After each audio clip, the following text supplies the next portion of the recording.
ایک خوفناک کہانی۔ رات کا وقت تھا، گہرا اندھیرا ہر طرف چھایا ہوا تھا۔ لاہور کی ٹرین اسٹیشن پر خاموشی کا راج تھا۔ کہیں دور سے کسی پرانے انجن کی آواز سنائی دیتی تھی۔ اسٹیشن پر موجود لوگ ایک ایک کر کے اپنے گھروں کو جا چکے تھے۔ اب وہاں صرف لوگ ہی باقی تھے جنہیں اپنی آخری ٹرین کا انتظار تھا۔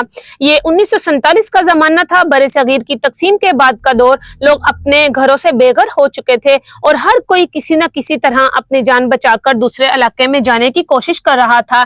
اسی دوران ایک آخری ٹرین لاہور سے دلی کے لیے روانہ ہونے والی تھی۔ ٹرین میں سوار ہونے والے مسافر زیادہ تر وہ لوگ تھے جو تقسیم کے وقت اپنے گھروں کو چھوڑنے پر مجبور ہو گئے تھے۔ ان کے چہرے پر خوف اور پریشانی کے آثار نمایاں تھے۔ ہر کوئی جانتا تھا کہ سفر خطرناک ہے، مگر پھر بھی وہ مجبور تھے۔ ٹرین میں سوار ایک نوجوان لڑکا تھا جس کا نام عاصم تھا۔ وہ اپنی ماں اور بہن کے ساتھ سفر کر رہا تھا۔ اس کے والد تقسیم کے وقت ہونے والی ہنگامہ آرائی میں مارے جا چکے تھے۔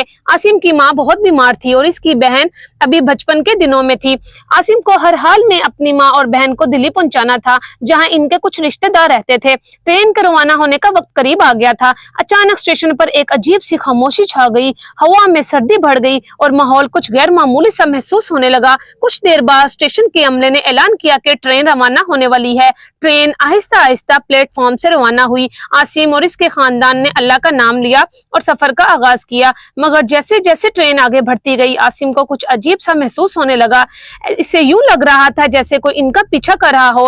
اس نے اپنی ماں کی طرف دیکھا، وہ خاموشی سے دعا پڑھ رہی تھی۔ رات کا وقت پہلا گزر چکا تھا اور ٹرین اپنے سفر پر رواں دواں تھی، مگر اچانک ٹرین ایک غیر متوقع جگہ پر رک گئی۔ عاصم نے کھڑکی سے باہر جھانکا، باہر مکمل اندھیرا تھا، دور دور تک کوئی روشنی کا نشان نہیں تھا۔ ٹرین میں موجود لوگ گھبرا گئے، کوئی سمجھ نہیں پا رہا تھا کہ کیا ہو رہا ہے۔ اچانک ٹرین کے دروازے کھل گئے اور اندر سے ایک سرد ہوا کا جھونکا آیا۔ مسافر خوف زدہ ہو گئے اور کچھ لوگ دروازوں کو بند کرنے کی کوشش کرنے لگے، مگر دروازے خود بخود بند ہو گئے۔ ٹرین کے اندر کا ماحول عجیب سا ہو گیا، جیسے کسی نادیدہ قوت نے سب کو اپنی گرفت میں لے لیا ہو۔ عاصم اپنی ماں اور بہن کو قریب کیا، انہیں دلاسا دینے لگا، لیکن اچانک ایک خوفناک آواز سنائی دی جیسے کوئی چیخ رہا ہو۔ ٹرین کے اندر موجود سب لوگوں کے دل دہل گئے۔ عاصم نے کھڑکی سے باہر جھانکا تو اسے دور دور تک کچھ نظر نہیں آیا، بس اندھیرا ہی اندھیرا تھا۔ چند لمحوں بعد ٹرین کے اندر کی بتیاں چمکنے لگی اور اچانک بجلی چلی گئی۔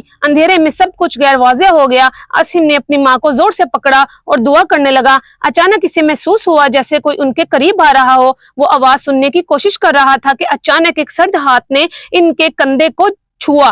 عاصم نے پیچھے مڑ کر دیکھا، مگر وہاں کوئی نہیں تھا۔ اس کا دل زور زور سے دھڑکنے لگا۔ اس نے اپنی ماں کی طرف دیکھا، وہ بے ہوش ہو چکی تھی اور اس کی بہن خوف سے کانپ رہی تھی۔ ٹوٹے پھوٹے سانسوں کے ساتھ عاصم نے اپنے آپ کو سنبھالنے کی کوشش کی، مگر پھر وہی خوفناک آواز دوبارہ سنائی دی۔ اس بار وہ آواز بالکل قریب سے آئی تھی۔ عاصم نے بہت ہمت کر کے دیکھنے کی کوشش کی، مگر اندھیرا اور زیادہ گہرا ہو چکا تھا۔ چند لمحوں بعد ٹرین دوبارہ حرکت میں آئی اور روشنی بھی بحال ہو گئی۔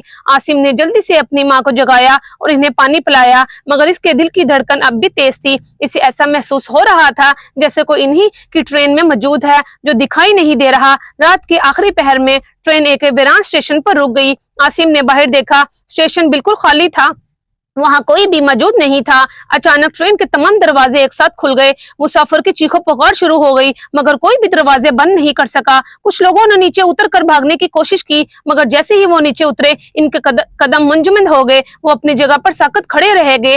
عاصم نے اپنی ماں اور بہن کو مضبوطی سے پکڑ لیا اور دعا پڑھنے لگا۔ اچانک ایک لمبی اور بھیانک چیخ سنائی دی اور وہی سرد ہاتھ عاصم کے کندھے پر دوبارہ آیا۔ اس بار عاصم کی ہمت جواب دے گئی۔ اس نے اپنی آنکھیں بند کر لی اور اللہ کا نام لینا شروع کر دیا۔ جب عاصم نے آنکھیں کھولی تو ٹرین دلی اسٹیشن پر پہنچ چکی تھی، مگر جب اس نے اپنے ارد گرد دیکھا تو وہاں صرف چند لوگ ہی باقی تھے، زیادہ تر مسافر غائب ہو چکے تھے۔ عاصم نے اپنی ماں اور بہن کو باہر نکالا اور اسٹیشن سے باہر جانے کی کوشش کی۔ دلی پہنچنے کے بعد عاصم نے جب پیچھے مڑ کر ٹرین کی طرف دیکھا تو اسے ایسا لگا جیسے وہ ٹرین وہاں موجود ہی نہیں تھی۔ سب کچھ ایک خواب کی مانند لگ رہا تھا، مگر عاصم کے دل میں وہ خوف ہمیشہ کے لیے نقش ہو گیا تھا۔ آج بھی دلی کے اس پرانے اسٹیشن پر لوگ کہتے ہیں کہ وہ آخری ٹرین کبھی دلی نہیں پہنچی اور جو مسافر اس میں سوار تھے وہ بھی کبھی اپنے گھروں کو نہیں پہنچے۔ یہ کہانی ایک سبق دیتی ہے کہ بعض اوقات خوف وہم نہیں بلکہ حقیقت ہوتا ہے جو انسان کی روح کو ہمیشہ کے لیے جکڑ لیتا ہے۔ آپ کو میری یہ کہانی کیسی لگی ہے کمنٹ میں ضرور بتائیے گا۔ شکریہ۔